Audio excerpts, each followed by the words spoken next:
Hello and welcome to बिटेनिंग। साथ में मिलकर शुरू करते हैं ज़िंदगी की दूसरी इनिंग। सो इथेरियम होल्डर्स के लिए एक अच्छी खबर है। इथेरियम ने में जो विटालिक है उसने एक अनाउंसमेंट करी है कि मर्ज के बाद जो सबसे बड़ा जो अपग्रेड इथेरियम में आ रहा है उसका नाम है लीन इथेरियम। ठीक है। लीन का मतलब आप समझते ही हैं कि मतलब लीन का मतलब एजाइल फास्ट। जैसे अगर हम बॉडी पे बोलते हैं ना लीन बॉडी का मतलब क्या है कि फास्ट है, क्विक है, रिस्पॉन्सिव है, ठीक है, एक्टिव है। ठीक है। सो बेसिकली क्या है कि द होल ऑब्जेक्टिव इज कि इथेरियम को लीन बनाना है। ठीक है। और ये मर्ज के बाद सबसे बड़ा अपग्रेड होगा। तो लीन कैसे बनाना है उसको उसको मैं यहाँ पे बताता हूँ। सबसे पहले ये अपग्रेड कोई ऐसा नहीं कि कोई पर्टिकुलर डेट है कि इस तारीख को ये अपग्रेड आ जाएगा। ठीक है। ये अपग्रेड जो है ये आपकी नॉलेज के लिए बता दूं कि 3 से 4 साल में आना है। ठीक है। 3 साल में भी हो सकता है, 4 साल में हो सकता है, लेकिन ये जितने बड़े लोग होते हैं जैसे विटालिक है, अब वो ऐसी फिगर बोलेगा कि ज़्यादा, लेकिन ये पहले ही आ जाते हैं जनरली अपग्रेड। तो मैं लेके चल रहा हूँ 3 साल तक ये अपग्रेड आ जानी चाहिए। ठीक है। अब ऑब्जेक्टिव क्या है लीन इथेरियम का? सिंपल भाषा में बता दूं, जितनी भी अच्छी चीज़ें और ब्लॉकचेन्स की हैं, आप समझ लीजिए जो उनकी टॉप चीज़ें हैं वो उठा के सब इथेरियम में डाल दी जाएंगी। जैसे मैं आपको बताऊं, सोलाना को आप इसलिए पसंद करते हो कि सोलाना स्केलेबल है। ठीक है। क्विक है, फास्ट है, तो और सस्ता है। ठीक है। तो सपोज़ आपने वहाँ से चीज़ें उठा के सोलाना की इसमें डाल दी। फिर आपने बोला कि जो बीएनबी है, यार वो बड़ा सस्ता पड़ता है, या सुई है, नेग्लिजिबल कॉस्ट है सपोज़। तो यार वो आपने वो उठा के चीज़ें इसमें डाल दी। फिर आपने बोला कि यार ज़ी कैश में प्राइवेसी है, तो आपने वो प्राइवेसी की चीज़ें उठा के जो है वो जो ज़ी कैश की अच्छी चीज़ें हैं, वो उठा के आपने इथेरियम में डाल दी। ठीक है। फिर आपने बोला यार कल को क्वांटम अटैक्स होने वाले हैं, तो क्वांटम कंप्यूटिंग, क्वांटम के अटैक से बचने के लिए जो चीज़ें हैं ना वो इथेरियम के अंदर होनी चाहिए। तो सारी अच्छी चीज़ें प्लस इसको ना, तो ये बेसिकली क्या है कि मैं इसको 4 फेजेज़ में बताता हूँ, जो 4 सबसे बड़ी चीज़ें आ रही हैं। ठीक है। सबसे पहले the goal is to make Ethereum faster. Faster में क्या है कि सबसे पहले कि इसके जो नोड्स हैं, ठीक है? वो ईज़ी टू रन होंगे। अभी इथेरियम का अगर किसी को नोड रन करना होता है तो बड़ा मुश्किल होता है, इट्स वेरी डिफिकल्ट। ठीक है? आप कोई लैपटॉप से बहुत आपको बड़ा हाई एंड सिस्टम्स चाहिए होते हैं, काफ़ी इन्वेस्टमेंट चाहिए होती है अगर आपको इथेरियम का नोड रन करना है एक्सक्लूसिवली। ठीक है? सो एक तो नोड चलाना आसान होगा, दूसरा इथेरियम की स्केलेबिलिटी, मतलब कि जो थ्रूपुट है, जो प्रोसेसिंग टाइम है वो उसको रिड्यूस करना। ठीक है। जैसे सोलाना सुई वगैरह पे बड़ा क्विक होता है, तो वैसे ही इसके इसके इसको फास्ट करना। ठीक है। लेकिन डिसेंट्रलाइजेशन को भी बरकरार रखना है। ऐसा नहीं कि डिसेंट्रलाइजेशन को किनारे करके फिर स्केलेबल करना, बिकॉज हम जानते हैं कि ब्लॉकचेन के अंदर एक ट्राइलेमा होता है। ठीक है ना? तो अगर हम एक चीज़ छोड़ते हैं तो एक चीज़ को पकड़ते हैं तो दूसरी चीज़ छूट जाती है। तो हमें डिसेंट्रलाइजेशन को नहीं छोड़ना है, डिसेंट्रलाइजेशन को पकड़ के रखना है, लेकिन इसको स्केलेबल भी बनाना है।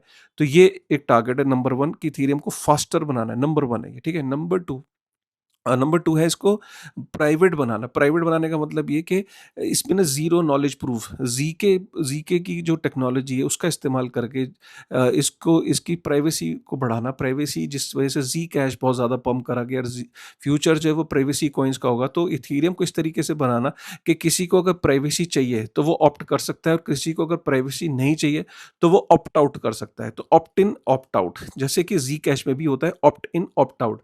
ये इसलिए होता है कि देखिए बड़े-बड़े जो बैंक्स हैं, डीफाई प्रोटोकॉल्स हैं, बड़े-बड़े, जब इसके इथेरियम के ऊपर ट्रिलियंस में पैसा होगा, तो बड़े-बड़े बैंक्स नहीं चाहेंगे कि उनके स्मार्ट कॉन्ट्रैक्ट्स कहाँ-कहाँ पे उन्होंने डिप्लॉय किए हुए हैं, उनके पास कितने फंड हैं, वो किसको क्या भेज रहे हैं।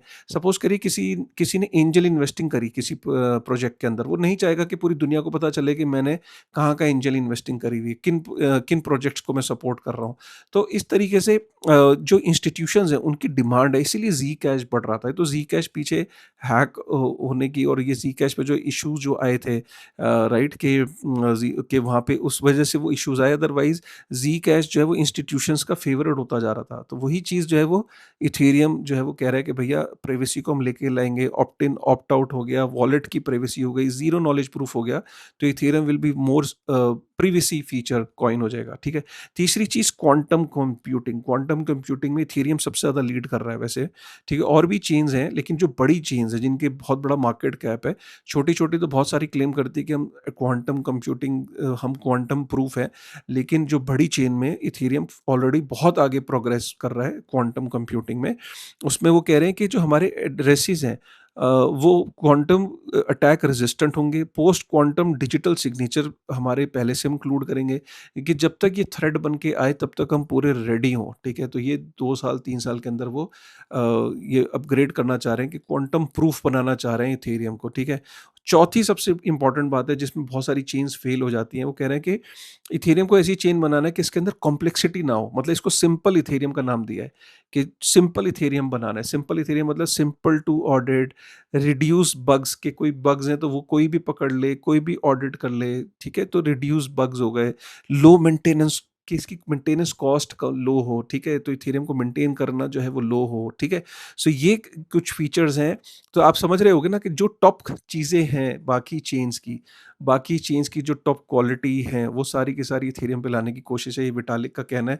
इसी वजह से आप देख रहे हो कि इथेरियम के अंदर काफ़ी आपने एक इंटरेस्ट बनते हुए देखा है, प्राइस के अंदर भी स्पाइक देखा। आगे भी इसका प्राइस से इतना एकदम क्विकली तो इसका इम्पैक्ट नहीं आता, लेकिन ऑब्वियसली विटालिक ने बहुत टाइम के बाद एक रोड मैप दिया है। देखिए आज भी कुछ भी कहो, इथेरियम ना डिपेंड तो करता है कि विटालिक क्या सोच रहा है।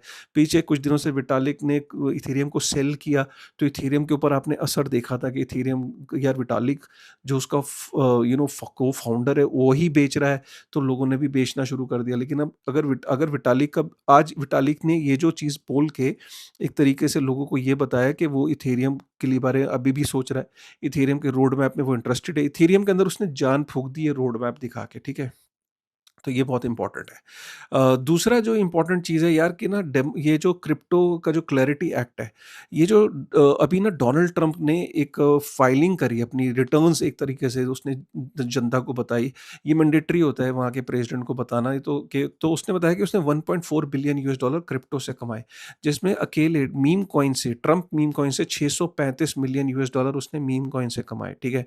सो कहीं न कहीं डोनाल्ड ट्रंप ने जब ये इतना बड़ा पैसा जब उसने दिखाया, और उसमें मीम कॉइन्स के 635 million dollar, 500 million US dollar से ऊपर डब्ल्यूएलएफआई, वर्ल्ड लिबर्टी फाइनेंस, तो उसके क्रिप्टो के अंदर इतनी ज़्यादा इंटरेस्ट और इतना ज़्यादा पैसा जो उसने कमाया, तो इससे क्या है कि क्लैरिटी एक्ट पे अंकुश लग सकता है। वो ये कि जब तक ये नहीं हो जाता कि डोनाल्ड ट्रंप या आगे से कोई भी कांग्रेस का आदमी अब क्रिप्टो में डील नहीं कर सकता। अगर वो कोई होल्ड करता है पोजीशन कांग्रेस के अंदर, तो वो क्रिप्टो में डील नहीं करता। अब इस तरह की कंडीशंस लगा दी जाएंगी, तो जब तक वो अप्रूव नहीं होंगी, तब तक जो है ये बिल आगे नहीं मूव करेगा। तो कहीं न कहीं डोनाल्ड ट्रंप की हरकतों की वजह से हो सकता है कि क्लैरिटी एक्ट पे क्वेश्चन मार्क लग जाए, ठीक है? वैसे तो क्लैरिटी एक्ट अपने टाइम पे प्रोग्रेस कर रहा है, काफ़ी सारी चीज़ें हो रही हैं, लेकिन बहुत सारे ये जो डोनाल्ड ट्रंप ने का जो लेटेस्ट अपडेट आया ना कि इसने क्रिप्टो से 1.4 बिलियन यूएस डॉलर कमाए हैं, ये कई लोगों को खटक रहा है।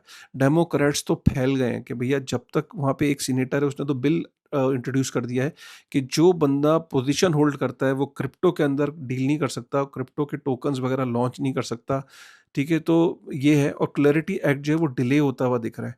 बाकी एक इम्पॉर्टेंट न्यूज़ ये है कि जो बिटकॉइन के लॉन्ग टर्म होल्डर्स हैं, ठीक है? वो 78% जो है सप्लाई को होल्ड करते हैं। जो सर्कुलेटिंग सप्लाई है ना, तो बेसिकली जो ज़्यादातर लोग हैं, 78% लोग हैं, वो हैं जो लॉन्ग टर्म बिटकॉइन में बिलीव करते हैं। तो इसको एक तरीके से समझ लें कि 155 दिन से उनके वॉलेट से जो बिटकॉइन है वो हिला नहीं है। हिला नहीं है तो मतलब ना बाय हुआ है, ना सेल हुआ है, तो इसलिए। जेडी वांस का ये कहना है कि bitcoin is more than a digital asset, it is becoming a strategic advantage. Vice president of America ये कह रहा है। वो कह रहा है कि America is taking steps to strengthen its position in in the next decade, ठीक है? और अगली हम इम्पोर्टेंट मार्केट में चीज़ पे चलें, तो जो central banks have doubled their gold purchase in just 1 month. 1 महीने में अपनी गोल्ड परचेज को डबल कर दिया। इसमें सबसे ज़्यादा लीड कर रहा है पोलैंड, 18 टन उसने बाय किया है। चाइना ने 10 टन बाय किया है। पोलैंड ने 18 टन, टर्की ने 3 टन बेचा है। लेकिन 89% of the central banks expect gold reserve to increase over the next 12 months. Gold को कहीं न कहीं इसलिए सेंट्रल बैंक्स बाय कर रहे हैं, क्योंकि इनको भनक लग गई है कि जो अमेरिका की स्टॉक मार्केट है किसी न किसी टाइम पे बस्ट करेगी, एआई का बबल बस्ट करेगा, और तब जो है वापस से गोल्ड एक एक्सपोनेंशियल ग्रो भी करेगा, और यूएस डॉलर का डाउनफॉल इमिनेंट है। जबकि मुझे ऐसा लगता है कि ये अभी कहीं सपना है, कि डॉलर कहीं नहीं जा रहा भाई, D dollarization is not happening. उसने ईरान को बोल दिया कि तुम भी अपना तेल अब डॉलर में बेचो, तो डॉलर की डिमांड बढ़ जाएगी ना। वेनेजुएला का तो तेल ऑलरेडी वो कह रहा था कि डॉलर में खरीद लो, तो वेनेजुएला की डिमांड भी वेनेजुएला का तेल भी चाहिए तो डॉलर में लो, तो डॉलर की डिमांड बढ़ रही है। प्लस उसने जो टोकेनाइज़ेशन है, अपने रियल वर्ल्ड एसेट की टोकेनाइज़ेशन भी, वो उसने क्या करा कि पूरी दुनिया में ना उसने देखा कि सिर्फ़ 2 से 3% ही रिटेल जो है, जो अमेरिका के बाहर रहते हैं, वो इन्वेस्टेड हैं यूएस की स्टॉक मार्केट में। तो उसने अपनी टोकन्स को अपने अपने शेयर्स को और स्टॉक्स को टोकेनाइज़ करके क्रिप्टो एक्सचेंजेस पे डलवा दिया है, कि पूरी दुनिया के सामने डाल दिया कि बॉस तुम भी ट्रेड करो। तो दुनिया भर में पहले अमेरिका की स्टॉक मार्केट में सिर्फ़ बड़े-बड़े इंस्टीट्यूशंस और बैंक्स ही तो इन्वेस्ट कर पाते थे यूएस के स्टॉक्स में।